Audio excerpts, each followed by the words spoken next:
So hi, it's Rebekah here from RebekahHarriman.com, and this week I want to talk to you about mistakes to avoid when you're building your digital brand. So start off with, what is your digital brand? Well, sounds kind of obvious, but it is everything from your logo, the colours, the look and feel on your profiles, making sure you use the same profile picture as I've discussed before on all your different networks. But it's more than that. It's about your tone, it's about your values and sharing those online to attract the right kind of customer. So it sounds quite basic. It is in some senses, but it's quite hard to sort of get across in a lot of others. And it's very easy to make some very basic mistakes. Classic one is I talk a lot about authenticity. I mean, I even have it in my strapline. It's creative and authentic social media. And it is a bit of a buzzword at the moment, authenticity. But it's not this thing that you achieve. It's not a tone that you set. It's actually really quite hard work, because being authentic is being true to yourself and being true to your business. That also means sharing when it's not going quite right.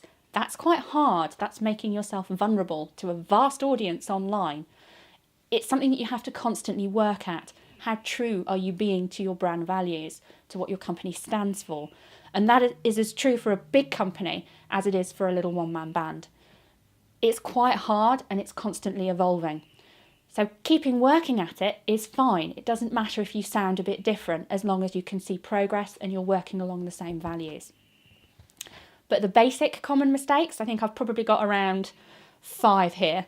I think top one for me is using a corporate tone of voice when you're talking to people online and pushing out your updates. Because even if you are a corporation, people want to talk to people. It's called social media. It's about interacting.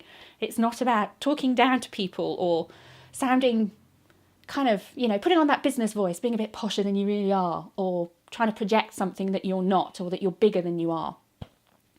Number 2 is being on everything. Everyone thinks, I have to be on everything. You have to be on Twitter. I have to have a Facebook page. I have to have a LinkedIn profile. I better get on Pinterest. That's the thing that's coming up. No, you don't. Because if you're on everything, you're spreading yourself far too thinly, and you can't give it enough attention, get the right sort of information out there in context for that network, because you're trying to put everything out. So you end up saying the same thing on everything.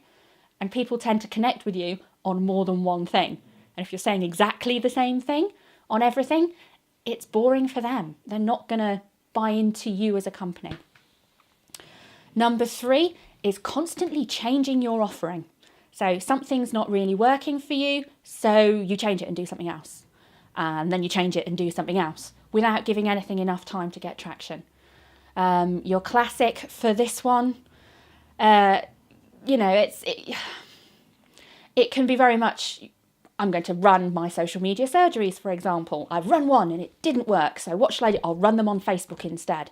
And I'll run one on Facebook. And that didn't really work. I didn't get enough people. So I'll look at a different way of running it. Maybe I should call it something different and relaunch. Whilst there is always going to be natural change, natural progression, you have to give things time before you then change them. Because if somebody comes to look at your profile and it's just full of different things, it's not clear what it is that you offer. Kind of linked in with that is don't abandon a network and then come back to it and say, I'm really sorry, I haven't been here for a while. People don't need to know that. They can see that you haven't been there for a while. Just update it and keep going. Most people do this with their blogs, it has to be said. Blogging is the one where people give it a go and then leave it for 6 months, a year, and then come back to it and pop up going, I'm really sorry, you haven't heard from me for a while. If you've not been there for a while, people aren't looking. You've got to just start, give them useful information and send people to it. And then finally, number 5 is my pet hate. Go on it and broadcast. Just tell people everything that you want and not listen to what they're saying back. As I said earlier, it's social media. It's about interaction. Don't make these 5 mistakes and your digital brand will pretty much be right on track. I'll type them all out in the article below for you so that you've got something to refer to later. But I'd love to know if you've fallen victim to any of these mistakes. It's very easy to do. I have. We all do. Or if there's anything else that you'd like to add for personal pet hates for digital brands online that you don't like. Looking forward to hearing from you.